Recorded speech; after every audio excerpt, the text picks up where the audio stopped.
Halo, Assalamualaikum.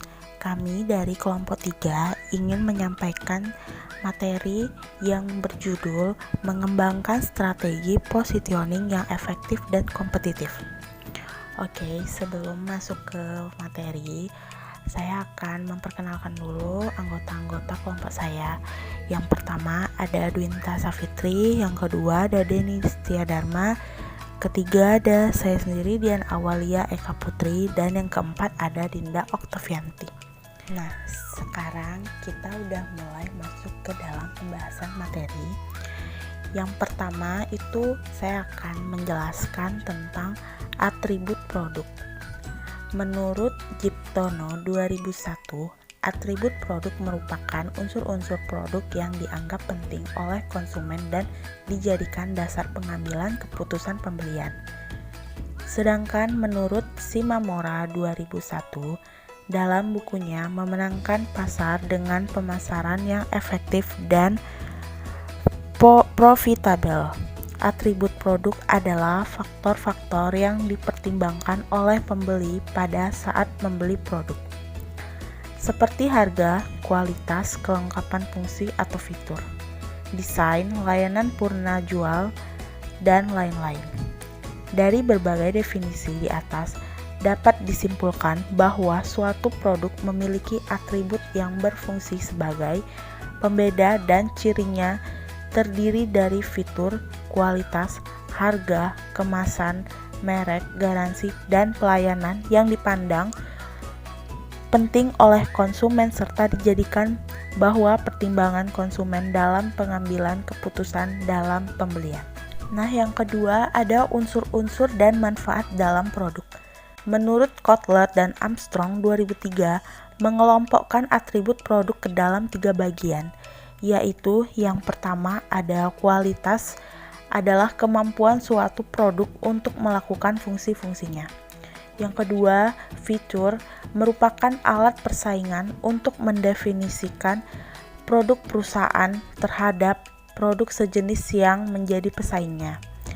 Menjadi produsen awal yang mengenalkan fitur baru dibutuhkan dan dianggap bernilai menjadi salah satu cara yang efektif untuk bersaing. Yang ketiga, gaya dan desain produk. Gaya semata-mata menjelaskan penampilan produk tertentu.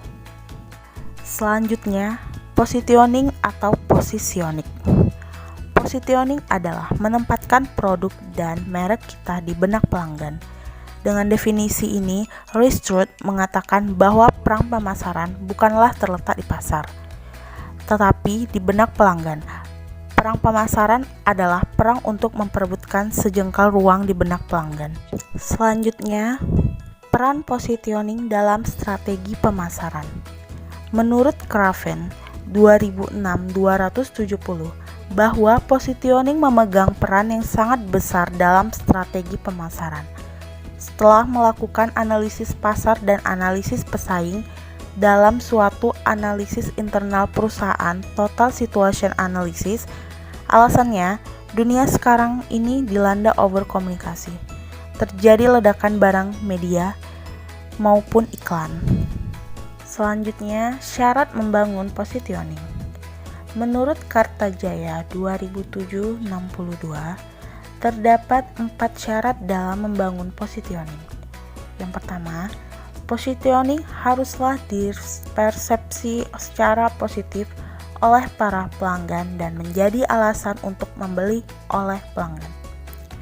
Yang kedua, positioning mencerminkan kekuatan dan keunggulan kompetitif perusahaan. Yang ketiga, positioning harus bersifat unik dan mudah mendiferensiasikan diri dari para pesaing. Yang keempat, positioning harus berkelanjutan dan selalu relevan dengan berbagai perubahan dalam lingkungan bisnis. Apakah itu perubahan persaingan, perilaku pelanggan, perubahan sosial budaya, dan sebagainya. Selanjutnya, prosedur positioning. Menurut Fandi Giptono 2008-202, prosedur untuk melakukan penempatan posisi yang tepat meliputi 7 langkah pokok, yaitu menentukan produk atau pasar yang relevan. Yang kedua, pendataan kebutuhan pelanggan. Yang ketiga, menentukan standar evaluasi. Yang keempat, membuat perceptual map. Yang kelima, mengidentifikasi kesenjangan positif. Yang keenam, merencanakan dan melaksanakan strategi positioning. Yang ketujuh, memantau posisi. Selanjutnya ada tujuan dari positioning. Tujuan dari positioning itu yang pertama, untuk menempatkan atau memosisikan produk di pasar sehingga produk tersebut terpisah atau berbeda dengan merek-merek yang bersaing. Yang kedua, untuk memosisikan produk sehingga dapat menyampaikan beberapa hal pokok kepada para pelanggan. Yang ketiga, untuk mencapai hasil yang diharapkan. Selanjutnya, strategi positioning. Strategi positioning suatu produk adalah yang pertama, positioning pada fitur spesialisasi produk. Yang kedua, positioning pada spesifikasi pembangunan produk. Yang ketiga, positioning pada frekuensi penggunaan produk. Yang keempat, positioning pada alasan mengapa memilih produk tersebut dibanding pesaing. Yang kelima, positioning melawan produk pesaing. Yang keenam, positioning dengan melakukan pemisahan kelas produk.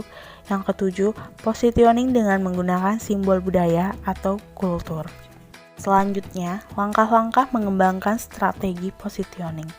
Menurut Kotler dalam Luppiodi 2006-48, setidaknya ada 6 langkah dalam melakukan positioning, yaitu yang pertama, menentukan produk atau pasar yang relevan. 2. Mengidentifikasi pesaing. 3. Menentukan bagaimana konsumen mengevaluasi pilihan.